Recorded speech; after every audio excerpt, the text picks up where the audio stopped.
Now it's time for Inspirational Women and my guest, Christina Maria Martinez, here to share an important life story which is available as a book, Shattered Pieces Everywhere, How I Found True Joy in My Most Broken Moments.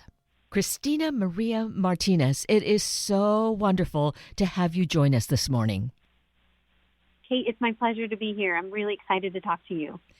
And I am equally excited that you want to do that. You have such an incredible story to tell. And one of the things about these conversations that I feel really privileged to have with persons like yourself is just the whole idea of hope in our life, and that there's always something bigger and better, not in terms of necessarily big wealth and grandiose homes and such, but there's just something bigger for us in terms of who we find ourselves to be during the course of our life. And I feel that that is certainly a story that you embrace and that you have to share with us.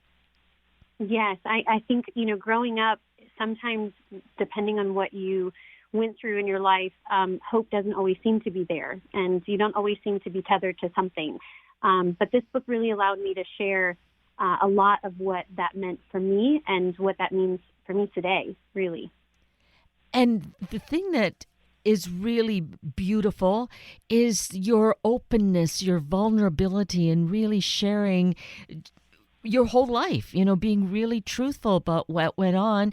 And I hope that too, there's that word hope, I hope it brings that a whole idea of hope to others where things can be looking so grim and dire, but yet look at where you have come because you were able to have the support and love around you to arrive at this point.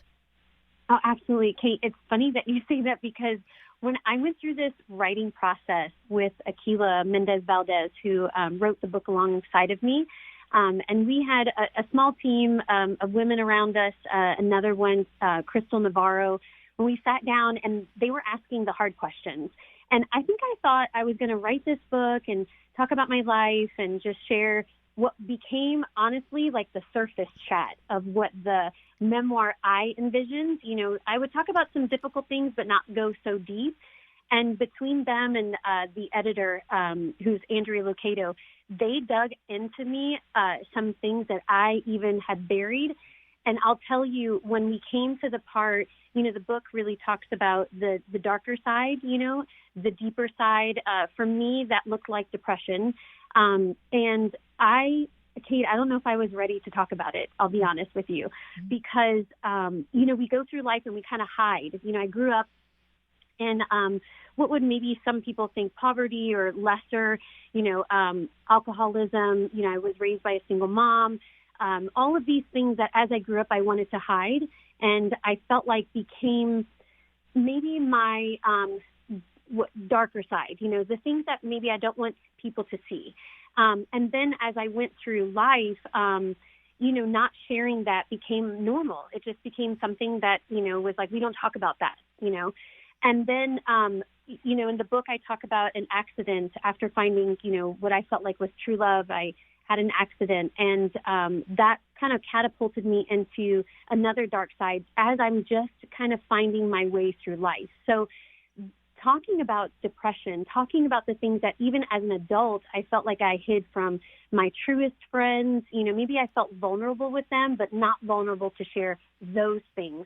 Aquila, Crystal, Andrea really pulled those things out of me. So this book is like holding vulnerability, which I'm going to be honest, Kate, I'm not great at that. And this is really, something. So I felt strongly to share it, not because I wanted to say, oh, look at me, but I felt the vulnerability was needed to show someone else it's okay. It's okay that we walk through depression. It's okay that we, sometimes feel hopeless. It's okay that we've got things that we feel like we want to hide, and it's okay to share them too, so that we can find strength in others, so we can find, tomorrow. I know I said a lot, but I think I feel now so strongly about feeling okay to talk about those things that when we're not okay. Does that make sense? Oh, yes, absolutely. It just, that vulnerability is really so big and so important because I think we become stronger and much more solid as we are vulnerable. Whereas, we might have the misconception being vulnerable makes us weak, but it really is the opposite. Don't you feel?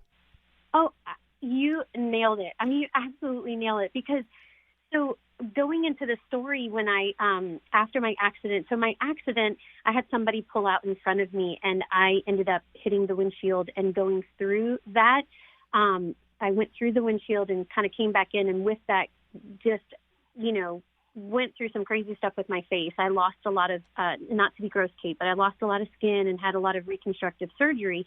And for me, talking about my scars, I did not do that. I mean, I didn't talk about them. I felt like if I didn't talk about, X, then it didn't exist, right? And so, being vulnerable, I felt like that only amplified weakness. And in reality, when I finally decided to come out and say, like, hey, this is what I went through, or this is what I am, or this is what my past is, it actually made me stronger. I felt like it brought in more light into my life, and it almost placed that, people talk about like, oh, this is my badge of honor, but it literally made me feel like, you know what, this is what I went through. I came out of it and I'm a stronger person for it. And I feel really proud of my scars. So rather than feel like, oh, if I talk about my scars, they're going to look at them at the same time, it really just made me feel like, I mean, I hate to say like I'm a warrior, but it made me feel stronger. It made me feel like I'm a fighter. I can get through that. I can get through anything. So rather than hide them, I'm proud to talk about them. So I agree with you 100% on, bringing that to light just gives us strength. And I could hear it in your voice as well, is that you're really sounding so solid, so confident, and really passionate about getting this message across. And I can't even say strongly enough how important and invaluable a lesson it is for all of us to learn and embrace if we're really going to be all that we can be, and in being that, making the world all that it can be. Oh, so true. There's this moment in my adult life. So if I could share with you, I had, my son was about 4 years old, I think, maybe 2 or 3, 4 years old. And I decided to, I enjoy mariachi music. I talk about this in the book, and I don't speak Spanish, but I was raised by a stepdad who is from Mexico. And I feel like I have Mexican in my heart, is what I always say. So I had this moment where I met my husband to be, and I'm giving a little bit of the story away, so I apologize. But I'm watching this woman, this beautiful woman, sing mariachi music. And I sat there and I thought, I've got to learn how to do that. It was so captivating and so romantic. And so I set out to learn this beautiful song. And anyway, I think that I went, at this point, I've decided like 10 years later to go and do a concert. And when I go and do this concert, I had a friend who helped me with getting on a show to promote it, since it was giving back to children who could use reconstructive surgery.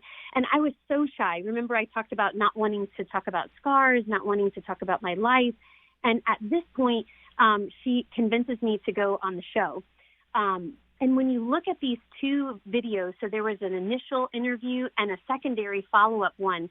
The first one goes back to what we were just talking about, hiding. And I just thought this was the worst decision of my life. I just told the world about my scars, and now they're going to see them.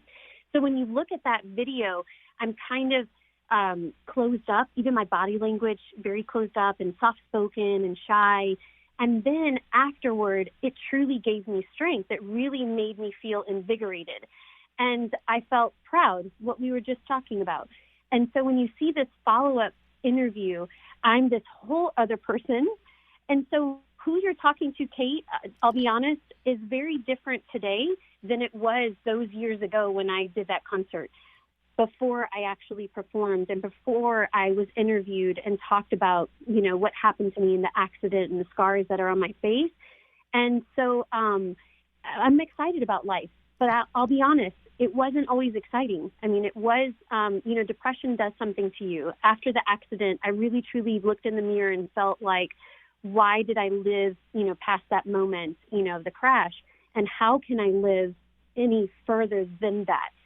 But the reality is that excitement, enthusiasm, and things that I feel today, I do believe has to do with faith, but more even the community that surrounded me. I was lucky enough to be surrounded by a group of friends and family that decided it was their mission that I would not wallow in what I was feeling and the pain that I was going through. And instead, they create distractions, or they would say, I'm picking you up to go to the movies, and I'm picking you up to go to a friend's house. And so truly, they helped me find my tomorrow, because you're talking to the Christina of today, but that wasn't the Christina of yesterday, let's say, right? Right. And therein, though, is the hope, the gift that it is possible to, regardless really of where that place of depression might be, to always hang on to a thread and read, listen to other people's stories to give us hope and draw us out from it, because you are this living proof of how that does happen. Mm-hmm. It's true. And, Kate, I think I grew up, so my mom, when I was about 4 years old, was really struggling. I had a sister who was 2.5 years older, and by some encouragement, and this is kind of part of that story that's in the book, was encouraged to send us to a children's home and relieve herself of her parental rights. So she gave us up. And we stayed in a children's home called Hillcrest in Arkansas. So we came from New Orleans to Arkansas. And growing up in that circumstance where you feel left or abandoned or not good enough or not, for me, that translated into not being special, not being beautiful, not being pretty. And those things become a shadow, right? And I think you feel like this is my forever. I'm always going to feel this way. But, eventually you start, I was lucky enough to have my mom come back. She decided that I'm grateful, she wanted to be with us. But I always felt like the happy ending, even though she came back for us, our circumstances never got really better. We always lived with less than. So you look at the other person and think, oh, well, they've got it. They've got the happy story. My friends at school, maybe I would hide that my, Christmas gifts were given by a sponsor family where they had everything under the sun. And so I looked at their life as perfect. I mean, like, they've got it all. They've got the clothes or the material things, right? Mm-hmm. I mean, I truly had an enormous amount of love from my mom and support from family. But you always just look like you feel like you have this shadow, and somebody else's life has got to be better. And it's not always the case. I mean, even today, I think I try to instill into my son, when he looks, he's 13, but when he looks at another family, when he was maybe, let's say, 6, 7, 8, when he sees a toy or a thing that they have, or maybe a better house or a bigger car, truly it's in totality. Like, he has to see that one thing that he's looking at, but then take away all the other special things that he has and not just be focused on that one thing that he doesn't have. And so when you're younger, maybe you just focus on what you don't have and the shadow that it brings. But as you, mature and get older, and I think that's what I wanted to do with this book, is to share with someone that, you might feel emphasis on this one thing that you're going through, this one thing that you don't have. And it may be hard to see hope in all of the things that you have and all of the blessings that you've gotten in your life, whether it's your friends, your family, or just holding on to that one thing that gets you to tomorrow. Truly you will find that hope when it still feels like there is none, right? Right. Yes. And so it continues. And interestingly, as you share about your son and his having the feelings, so while you're experiencing your growth and awareness and aiming to share with him, this is still, it seems like just this part of us being human, this, what is it, this school that we're going through being a human being and learning. But there's so much that's so great that we can learn, just bringing awareness to each other to overcome that. I think that that is what you have experienced with these challenges that you faced from a young life, in your life, with being 4 years old and in a children's home. Oh, absolutely. Going through life, I mean, I've read so many stories and I've watched, as you probably have, these beautiful stories of overcoming where, I mean, people have gone through some amazing or tragic things and have come on the other side and have given so much inspiration. With this story, I couldn't help but feel I got the happy ending. This story kind of came out of a conversation with Rudy Rudiger, who created the movie Rudy, about his life, and just such an inspiration. And so many people have loved, this movie Rudy. And in chatting with him, I told him I really feel like, my childhood started off, not so great, and I fell in love, and maybe after falling in love, I went through this accident and felt like no one could love me looking the way I felt, because I felt like I, came out like a monster. I mean, that's what I felt at the time, right? But then I went through life, I held on to hope, and here we are today. I got the happy ending. I got the Prince Charming. But out of it, I learned to love myself, right? Yes. And I wanted someone to feel like whatever you're going through, whatever, circumstance, whether it's your past that you're trying to hold onto that is the shadow, right? Or it's what you're going through today, that tomorrow is going to bring out a completely different story. You just don't know the ending yet, right? Your story is being written. The movie is still in play. Or the puzzle. I mean, if you think about a puzzle piece, sometimes it looks crazy when we're just starting or a third of the way through, and we're just missing that last puzzle piece for you to see, hope is coming. But for me, I did feel really, truly grateful that my story didn't end with me looking in the mirror at this person I didn't recognize with these, scars and crisscrossed angry redness on her face, but I got a different ending, right? Yes. And I felt like if I could share with one person, Kate, I mean, I'm really, truly, from the bottom of my heart, one person who reads this book and feels the way I felt, where maybe their scars are on the inside, or maybe like me, they wear them on the outside. But if they could feel like, okay, if I could just get to tomorrow, that's going to get easier. And the next day, it's going to get easier. Today is not tomorrow. I mean, I know that sounds so crazy and cliche, but it really, I wanted someone to read this book and understand that their story is being written. There is hope for tomorrow.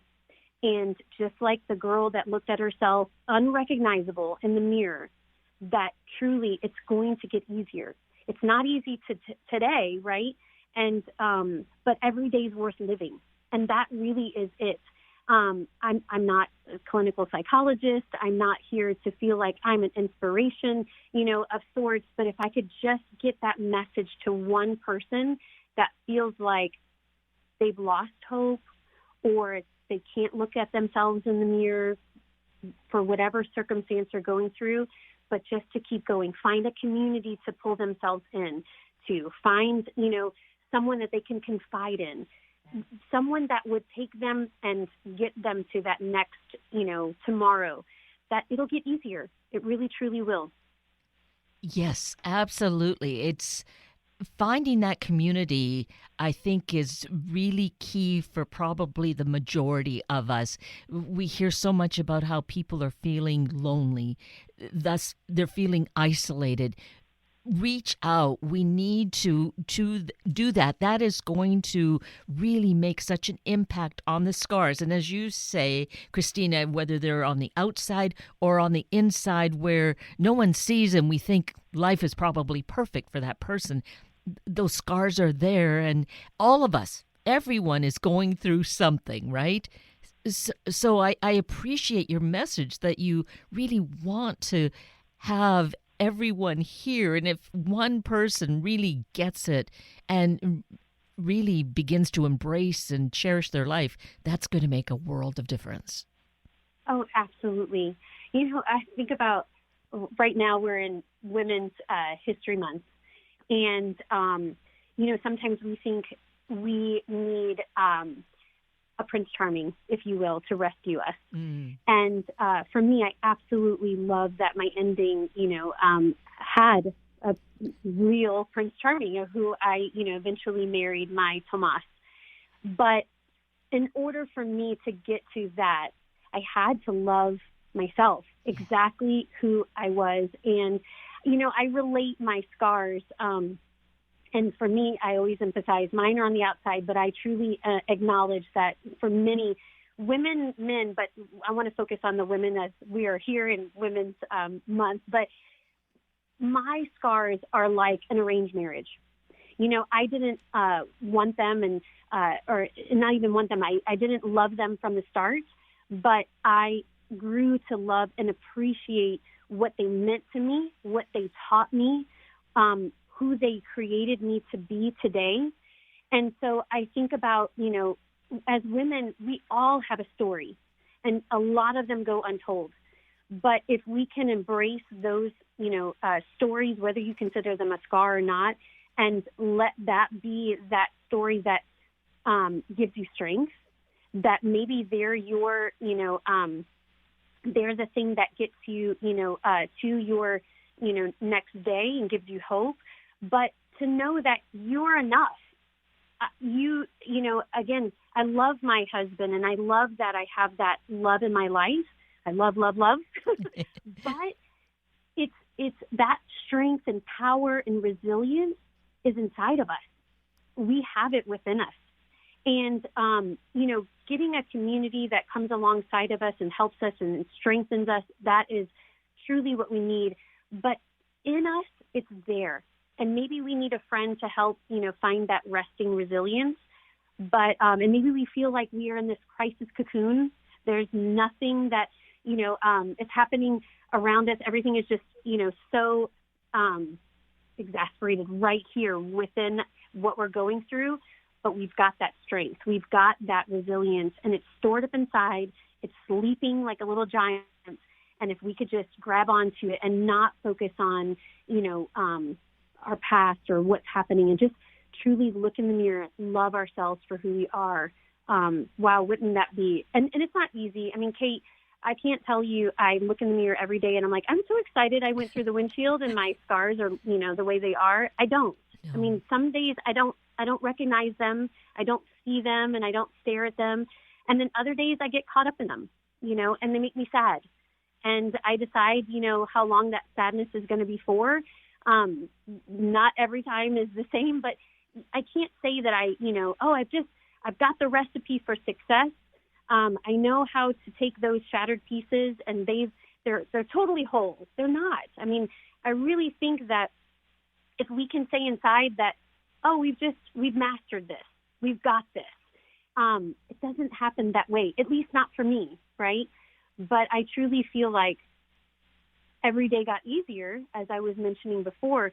But, some days we need to recognize, where we're at and just say, okay, today's not an easy day, but tomorrow is going to be better. And that is so key, I think, in any of us for our healing. And again, it is all of us, that we have our good days and our bad days, and to just find strength in the fact that it's always going to get better. So today is low. Maybe that's when we do definitely reach out to a friend, or we read something inspiring. And that's where I feel like this book, Shattered Pieces Everywhere, is one of these stories that can give us that encouragement, that hope, that drive, that knowing, yes, it is possible to get through this, as dire as it may look.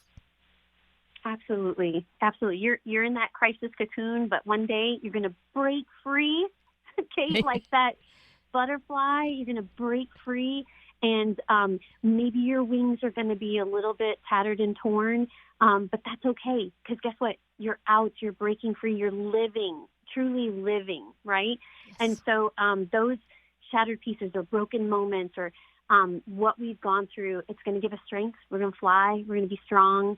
And we're going to be, for this month, women, we're going to be women of power, of resilience, of strength. We're going to encourage and love the women around us. We're going to give them encouragement and help them get through their tomorrow. We're going to build each other up, not pull each other down, as cliche as that sounds. I think I've had a handful of them talking to you today. But I think that absolutely tomorrow is so worth living for. And it's beautiful the way the book did evolve, that you realized you needed to share this story and that you had this community of women friends who were there encouraging you and supporting you all the way along. Kate, I'm in debt for my life.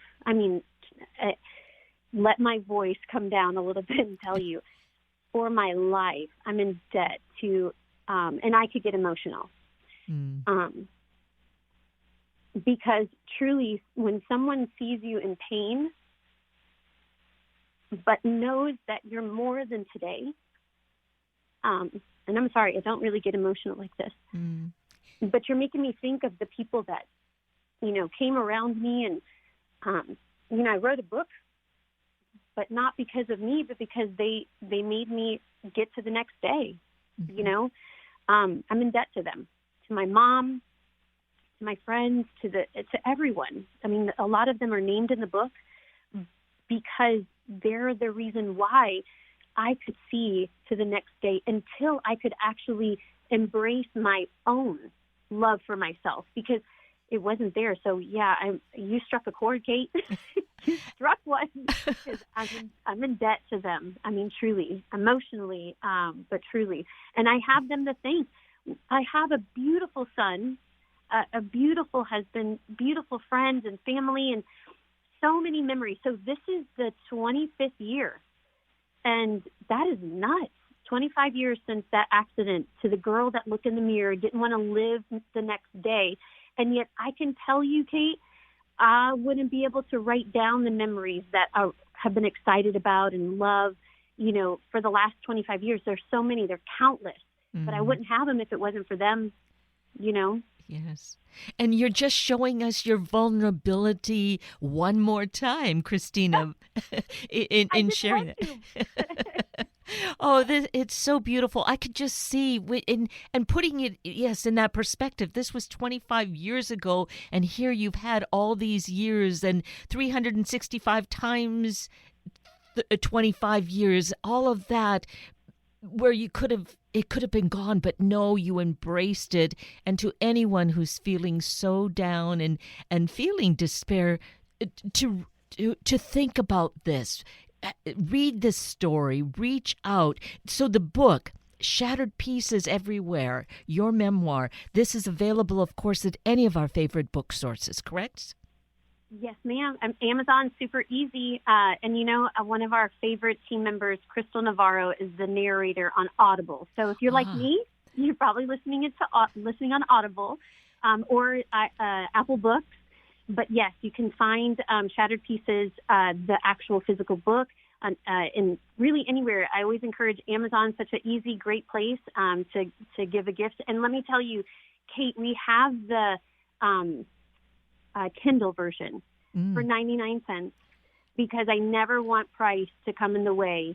I would really love if someone could, take on the message that, is in Shattered Pieces Everywhere, but never make price a barrier. So Kindle is 99 cents, and it should stay there for a very long time. But if you want that physical book copy, you can get it at Amazon, Shattered Pieces Everywhere. And, of course, your website has lots of good information, as well as, I think, the opportunity to purchase the book through there. Absolutely. It's ChristinaMariaMartinez.com. Nice long one. And message me on that website, and I'd love to send any of your listeners an autographed personal copy. See, isn't that wonderful? Oh, Christina, you have such an important story to share, as you well know. And I am so grateful just hearing, the strength in your voice and the passion to share it with others is right there. I'm just so grateful we've had this opportunity to be able to share it with more people. And then as a podcast, even more will get to hear it. Oh, Kate, you made me cry, Kate. You made me cry. I'm actually looking at your picture right now because I love to see, who I'm talking to and enjoy, your smile. And I just am so grateful for you having me. But you made me cry, Kate. I'm going to have to remember that one. I love it. Next time I see you, I want to give you a big hug. Okay, that's a good deal. And it was tears for a good cause. How about that? Oh, thank you so much. No, I super enjoyed it. Thank you. You're a beautiful person. Well, you are most definitely, no question. And you have so much to share. Again, many thanks for sharing your story with us. Thank you, Kate. It was great talking to you.